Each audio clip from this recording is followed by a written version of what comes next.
Hi குழந்தைகளா, நவீன சிறுவர் பஞ்சதந்திரம் சேனலுக்கு மீண்டும் வரவேற்கிறோம். கடந்த அத்தியாயத்தில் தன் சூரியகாந்தி நாளுக்கு நாள் வலிமையாக வளர்வதைக் கண்டு மீரா மகிழ்ச்சியடைந்தாள். யானைக்கு எதிராக ஒருபோதும் விட்டுக் கொடுக்காத குருவியின் பஞ்சதந்திர கதையைப் போலவே விடாமுயற்சி நமக்கு வலிமையை தரும் என்று அம்மா அவளுக்கு நினைவூட்டினார். இறுதியாக ஒரு பிரகாசமான காலை மீரா மித்து மகிழ்ச்சியாக பறந்து வர தோட்டத்திற்குள் ஓடினாள். அவள் வியப்புடன் கண் விரித்து திடீரென நின்றாள். அம்மா அம்மா சீக்கிரம் வாருங்க என்று கத்தினாள். அவளுடைய சூரியகாந்தி முழுமையாக பூத்திருந்தது. அதன் தங்க இதழ்கள் விரிந்து சூரியனை நோக்கி பெருமையுடன் பிரகாசித்தன. ஒரு காலத்தில் வளைந்திருந்த தண்டு நான் விட்டுக் கொடுக்கவில்லை என்று உலகிற்கு அறிவிப்பது போல இப்போது நிமிர்ந்து உறுதியாக நின்றது.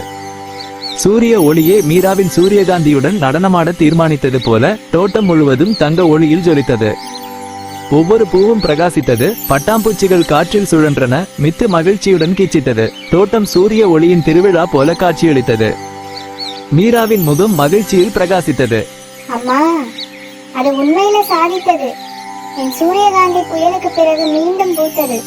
மித்து வட்டமாக பறந்து மீண்டும் பூத்தது, மீண்டும் பூத்தது என்று கீச்சிட்டது. அம்மா மீராவை மெதுவாக அணைத்தார். ஆமாம் என் செல்லமே, இதுதான் விடாமுயற்சியின் வெகுமதி. புயல் எவ்வளவு பெரிதாக இருந்தாலும் நீ தொடர்ந்து முயற்சிக்கும் போது நீ இன்னும் வலிமையாகவும் அழகாகவும் எழுந்து நிற்கிறாய். மீரா சூரியகாந்தியை மெதுவாக தொட்டு நீதான் என் தோட்டத்தின் குட்டி குருவி என்று கிசுகிசுத்தாள்.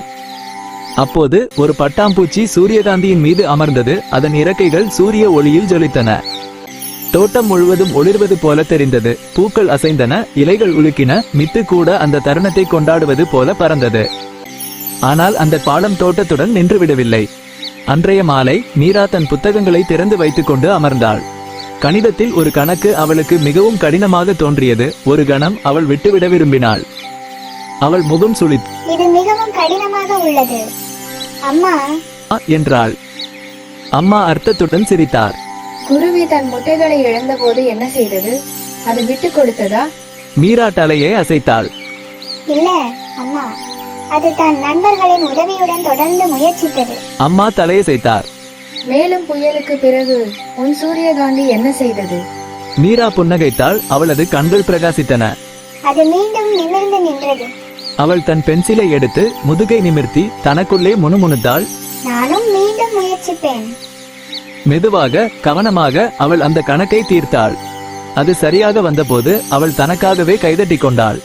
பாத்தீங்களா அம்மா, என் சூரியகாந்தியை போலவே நானும் விட்டுக் கொடுக்கவில்லை. அம்மா அவளை பெருமையுடன் அணைத்தார். அதுதான் விடாமுயற்சி என் குழந்தையே. அது உன் வாழ்க்கையின் ஒவ்வொரு பகுதியிலும் உனக்கு உதவும். மித்து ஒப்புக்கொண்டு கீச்சிட்டது. மீண்டும் முயற்சி செய், ஒருபோதும் நிறுத்தாதே. புயல்கள் வரலாம், காற்றுகள் வீசலாம், நிமிர்ந்து நில, தைரியம் வளரட்டும். பிரகாசமாக பூப்பாய், உண்மையாக பிரகாசிப்பாய். விடாமுயற்சி உன் உள்ளே வாழ்கிறது. நீதி அது புயலுக்கு பிறகுள்ள பூவாக இருந்தாலும், யானையை எதிர்கொள்ளும் குருவியாக இருந்தாலும், அல்லது நீ ஒரு கடினமான பிரச்சனையை தீர்ப்பதாக இருந்தாலும், விடாமுயற்சி எப்போதும் உன்னை உயரவும் வளரவும் அழகாக பூக்கவும் உதவுகிறது. ஒருபோதும் விட்டுக் கொடுக்காதே. இந்த கதை உங்களுக்கு பிடித்திருந்தால் மேலும் இது போன்ற பஞ்சதந்திர ஞான கதைகளுக்கு லைக், ஷேர் மற்றும் சப்ஸ்கிரைப் செய்ய மறக்காதீர்கள்.